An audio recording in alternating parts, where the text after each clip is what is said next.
What steps should a girl that got dumped follow to get an ex back? Why would no contact fail? Why would it fail?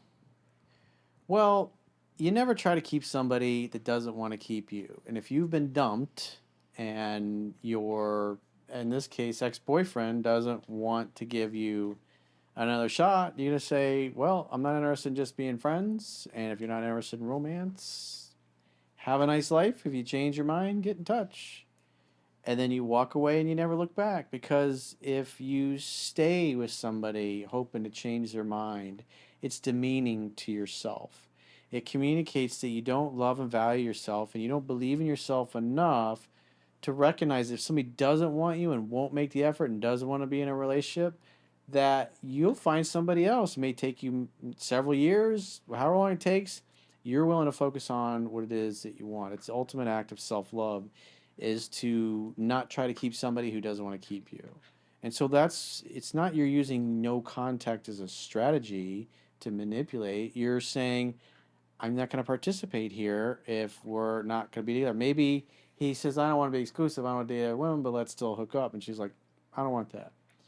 So if you want exclusivity or marriage or family or whatever, or you want this particular guy back and he's not willing to give you what you want, strongest negotiating position is being able to walk away and mean it. Because if you stick around, then you have to put up with a situation that's not to your liking.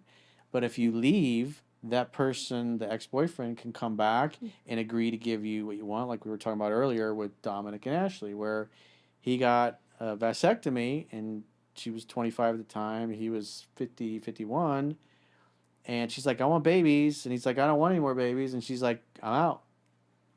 And they split up. They both started dating other people. For this went on for like only a couple of weeks, and then they got back together. And he agreed to get a vasectomy. I think he put it off for like 6 or 8 months. I think it was because it needed to be in a time where he could recover. Because when you get things sewn back together, they put you under. But when you get the tubes cut, it's like an outpatient thing. But when you have to reassemble the plumbing, it's a lot more involved. They got to kind of open you up a little bit down there, and and then there's like several days where you can't walk or move around, and so he put it off. I don't know, 6, 8 months, whatever it was. I think it was during the holidays he Yeah, finally that got it. But hurts. within because the doc is like, it'll probably take you 3 or 4 months before you got to prime the pump a little bit. You got to get the little swimmers to fill up the pipes again, and I think it was a little over 3 weeks, or actually right at 3 weeks. That I mean, she got pregnant right away because she wasn't on anything, and he obviously was shooting blanks before that, before the surgery. So, but in that particular case, she was like, "I'm out of here," and at first he was like, "Hey, cool." And we did some videos about it, and everybody was like, "Oh, they still love each other, getting back together." And after Dominic thought about it for a few weeks, he's like, "It'd be selfish of me to not give her kids. I don't want to lose her." So they got back together. Eventually, he got his vasectomy, and then I don't know, a year or so after that, they got married, and they got a baby, 1 year old now. And they're, I think, getting ready to start working on their second one. So at the end of the day, if the person is not, same thing as buying a car. This is basic leverage and negotiation. If the other person won't give you what you want, you got to leave to go find what you want. If you're trying to negotiate for a car and all you got is 20 grand and the dealer's like, I want 25, it's you either come up with additional money if they're unwilling to come down in price, or you don't get a car. And so if you're looking for a deal, then you just go find another car. And then as the days go by, if that dealer is like, man, that's maybe we can get him 2250, and they're like, I only got 20 grand. That's it. I don't have any more. I don't want to do any financing. A couple days go by, maybe a week. They're like, man, this guy goes. He's the only person that's been interested in this car. If we don't sell it to him, then we may lose this buyer. And we're kind of slow this month. We need some more sales in the pipeline.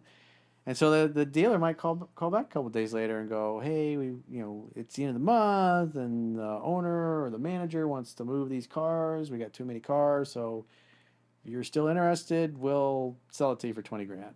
And so, in other words, they walked away and meant it. They weren't coming back unless you were willing to sell it for 20 grand. And in this case, if the guy doesn't want to be with her, maybe he doesn't want to be exclusive, you walk away because she says, I'm going to go find a guy that wants to give me what I want. She doesn't stay involved with somebody that says no or, hey, I'm going to date other people and I'll only do an open relationship.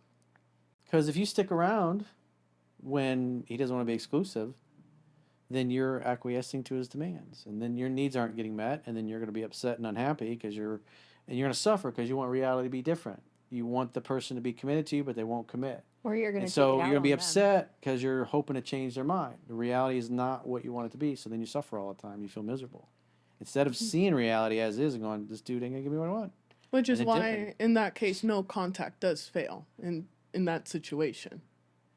Then it doesn't matter. Yeah. He's not going to give you what you want anyways. And again, if no contact failed, it's well, you either get them back or you get somebody that's going to give you what you want. Yeah. It If they're depends on the unwilling to circumstance. give you that, standing around, trying to change their mind, it's not going to happen. That's one of the things I've learned when it comes to no contact. You can't really guarantee that anything could happen. So if it's just It not, puts you in the situation where it's the strongest point of leverage. That's what you want. From a negotiation perspective, you want as much leverage as you can get.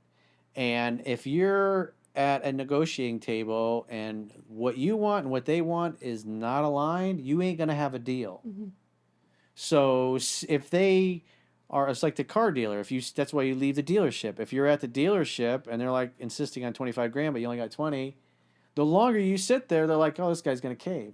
He's going to give us, he'll do a finance agreement for the extra 5. But if you leave, you're like, well, this is all we got. We got to go find a dealer that's going to sell us the car that we want. And that's what you do. That's why you leave. They're not willing to give you what you want. They can call and change their mind. Doesn't mean that they're going to. Somebody might come in right after you left and pay the 25 grand. Mhm. So and then somebody might come along with that ex-boyfriend and be cool with an open relationship if that's, what he wanted, but she wanted exclusivity. And then he gets what he wants, the other girl gets what she wants, and the person that got dumped eventually finds somebody to give them what they want. But you're not going to get what you want trying to change somebody's mind that doesn't want to change it. Scarcity creates value. If you're not there, then your mind's going, where are they?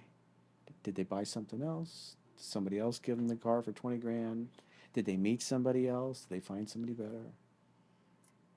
Like what you found on multiple occasions with the same dude. Mhm. You dipped. Call me if you change your mind. And he changed his mind. He kept coming back. Yeah. That's what, like I was saying with no contact, you can't guarantee anything. I mean, But it's contrary the to, best option yeah, because it communicates what you want and you act congruent with what you want. yeah, contrary to what happened to me, like I said, it doesn't guarantee anything. Could something happen? Yes, but at the end of the day, you just have to assume that nothing's gonna happen unless something Yeah, if changes. you walk away and they let you go, well, then you know where you stand. Mm-hmm. They could definitely live without you. Mm-hmm. And you want to be with somebody that's like would jump fences to be with you, not somebody that's like, you don't want a fence sitter. No. You want somebody that's like, hell yeah, I'm down. I'm all in.